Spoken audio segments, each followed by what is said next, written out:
Welcome back to the Al Monitor Brief. I'm Adam Lucente. So when I was thinking about what to say for this 2025 Year in Review podcast on the Middle East, I thought there's no way this year topped the craziness of 2024. But now I'm thinking maybe it did. There were a number of things that happened.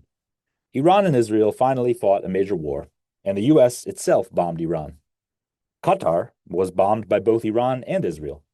Syria experienced a monumental political transition with periods of hope and great tragedy. U.S. President Donald Trump led a major upgrade in ties between the Gulf and Washington. And we finally got a ceasefire in Gaza, albeit a fragile one. Just in the last few weeks, we've seen a number of other major news stories. We saw a huge escalation in UAE-Saudi tensions over Yemen, even more harrowing reports out of Sudan, as well as renewed protests in Iran. In this episode, we'll hear from a number of Al Monitor correspondents in the region and Washington on what stood out to them in 2025 and what might come in 2026. Hope you enjoy. I first went to our senior news editor, Joyce Karam. She said 2025 was a year of, quote, unprecedented uncertainty in the region. Take a listen. Well, what a year this has been, Adam. 2025 is 1 year of unprecedented uncertainty in the Middle East. Think about it. It started off with Ahmad Shara as president in Syria, while Bashar al-Assad is likely shopping in Russia. And then came the Israeli attack on Iran in June, the 12-day war. And it ended with direct Lebanon-Israel talks, the first in decades on the civilian level. And now a major Saudi-Emirati rupture playing out in Yemen. What stands out is truly the turbulent nature of that region. It humbles us, those of us covering it. It brings forth the emergence of middle powers in the region, such as Saudi Arabia, the United Arab Emirates, pushing a more confident and confrontational policy, while Israel has a complete green light at the moment to strike wherever it wants in the region. We've seen it, strike in Yemen, strike even in Qatar, strike in Lebanon and Syria, Iran, while a fragile ceasefire is barely holding up in Gaza. Given all that, I asked Joyce what she's looking for in 2026. Here's what she said. What are we looking out in 2026? Well, there is a lot to watch. The new fronts in the old wars are big ones. Yemen particularly, with the UAE-Saudi confrontation now going on in full force. We're seeing also, big part in this is the new bids for independence, particularly in southern Yemen. Will the STC be able to go back with Yemen to pre-1990 and declare independence? Or even in Somaliland, a part of Somalia that we never paid attention to in the past, and now we're seeing more intertwined Middle Eastern politics with the Horn of Africa come into play.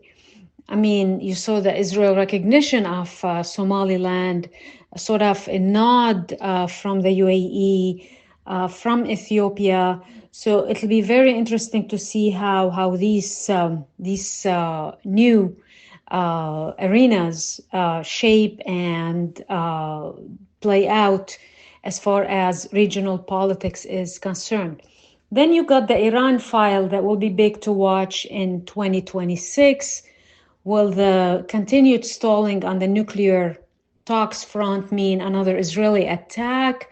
That seems to be in the cards for the Israelis. They see an opportunity with, Donald Trump giving them support, as we saw in the meeting with Benjamin Netanyahu.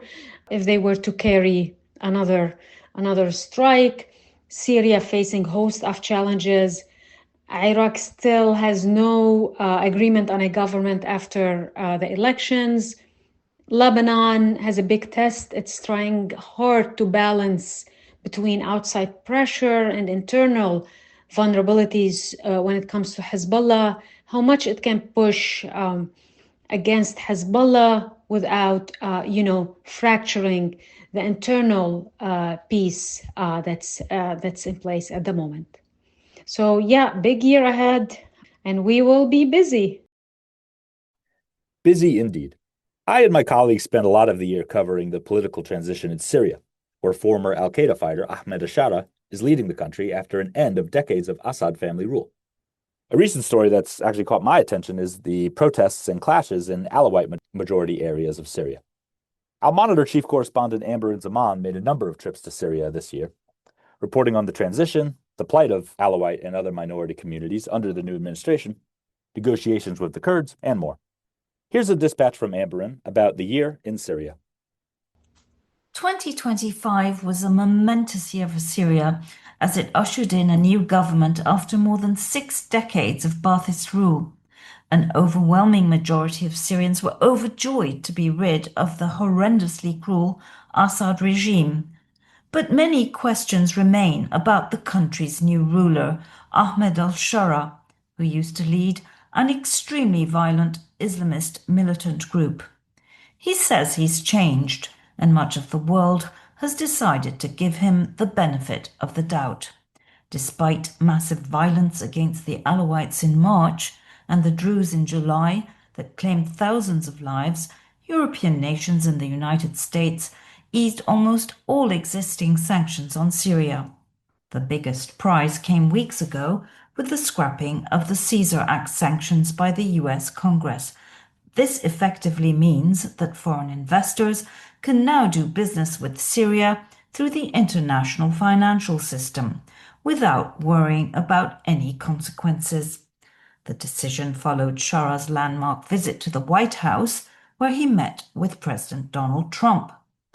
But going forward into the new year, Shara faces several enormous challenges. Ethnic violence persists, and the Islamic State has re-emerged as a serious threat, killing US soldiers and a US translator in Palmyra this month. Large swathes of the country remain outside the central government's control. In the south, the Druze, backed by Israel, are demanding full autonomy, and some are even calling for independence. The Kurds, who control nearly a third of Syria, including its richest oil fields and agricultural lands, refuse to integrate with Damascus, saying they will only do so if they can retain their autonomous civilian and military structures in North and East Syria. Syria's most influential and meddlesome ally, Turkey, is threatening military action against the Kurds if they persist in these demands. Meanwhile, Israel continues to pursue a policy of dividing and weakening Syria on the grounds that it presents a security threat, despite intensive mediation efforts by the United States Syria envoy Tom Barak. And millions of Syrians remain internally displaced, with many more Syrian refugees wary of coming back to their country. Against this backdrop, getting international support for reviving Syria's war-battered economy will be one of the biggest challenges of all. 2026 is set to be a watershed year, one in which Shara will need to address at least some of these problems if he is to survive until the next. Speaking of ISIS, it's worth noting that some believe the group is making a comeback as we head into 2026. In addition to its activity in Syria, which Amberin mentioned, ISIS killed 3 police officers in Turkey this week. The group was, of course, also linked to the Hanukkah massacre in Sydney, Australia, earlier this month. We're now going to shift to Israel-Palestine, where much of the regional diplomacy and attention focused in 2025, culminating in the October ceasefire and hostage release deal between Israel and Hamas. Al Monitor's Israel Pulse chief, Rina Bassist, said that deal was the most important event for Israel this year. Listen to her assessment about the ramifications of the agreement for Israel and the region, which is a pressing issue with Israeli Prime Minister Benjamin Netanyahu currently in the U.S.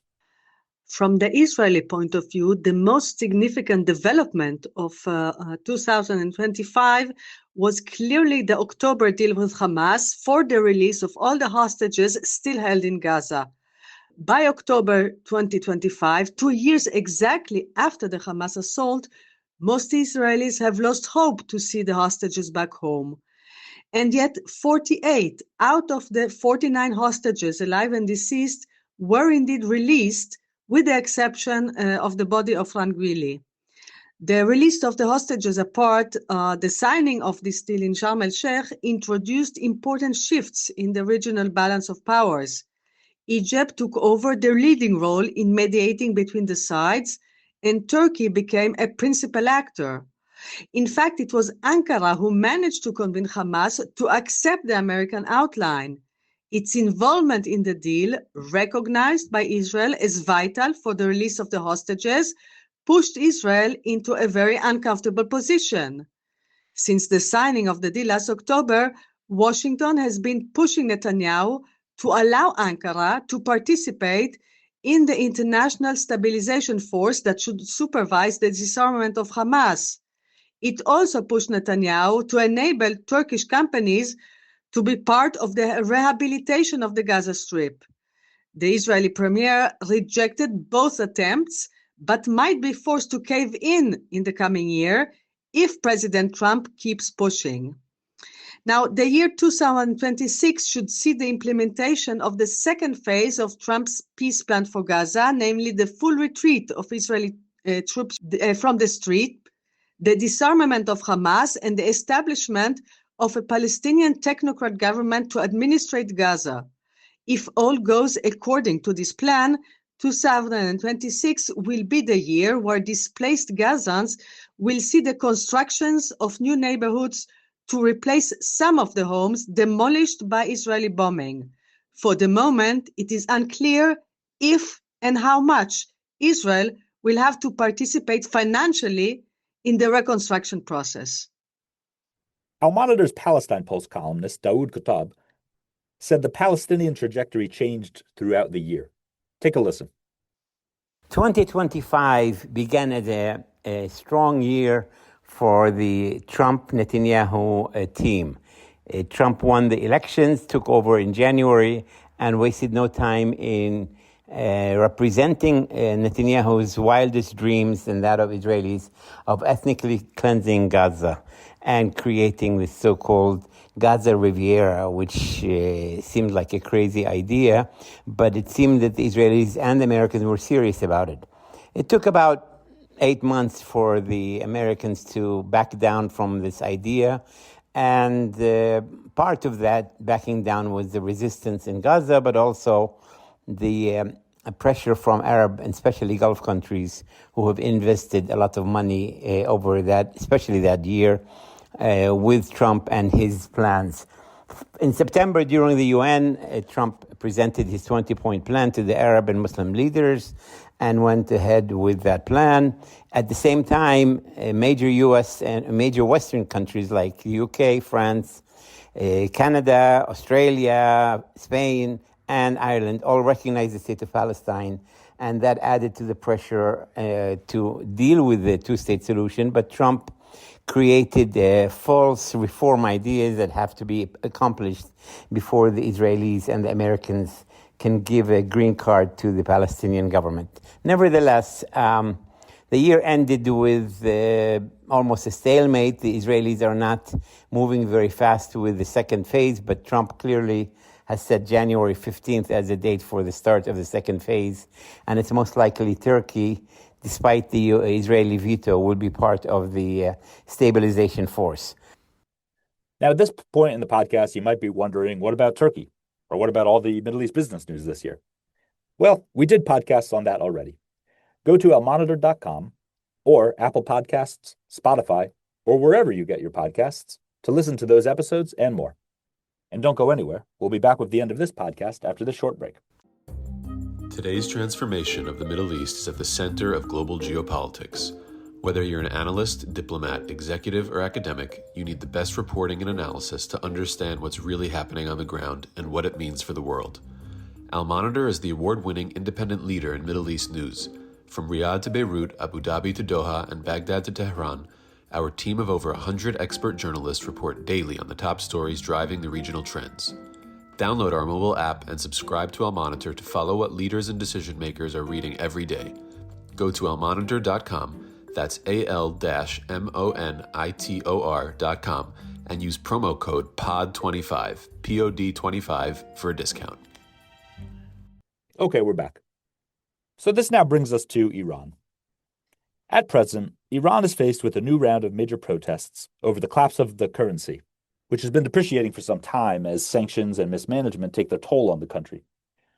And as we mentioned earlier, Iran was faced with a war against Israel and the US this year, and many in the region are expecting another round in 2026. The country also dealt with major water shortages this year, and officials have warned that they are close to having no water at all. In terms of Iran's proxies, Hezbollah faced unprecedented pressure to disarm in 2025.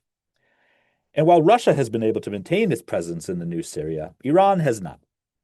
In Iraq, it remains unclear whether a pro-Iran, a pro-US, or some sort of compromise candidate will become the next prime minister. I'd also note that Iran continues to face an insurgency from Balochi groups in the impoverished southeast near the Pakistani border, and a new insurgent entity was formed earlier this month. I'm now going to read an excerpt from a December 30 report from Al Monitor's correspondent in Tehran on the challenge the protests pose to the Islamic Republic amid this current geopolitical situation. Quote, "The expansion of protests into universities in major cities suggests that anger over the currency's collapse is tapping into deeper, long-standing grievances.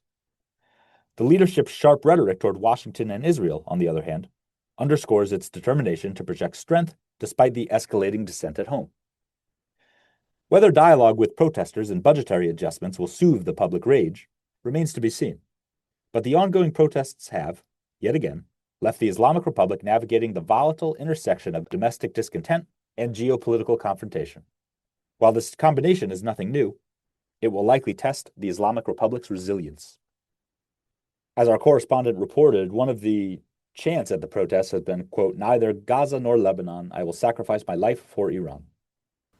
And I think that demonstrates the relation between Iran's external policy and these protests back home, where many people are discontent with the situation. That concludes our Year in Review podcast. I thank you for listening to the Al Monitor Brief. Be sure to follow Al Monitor for more on the stories impacting the Middle East. And until next time, I'm Adam Lucente. Happy New Year.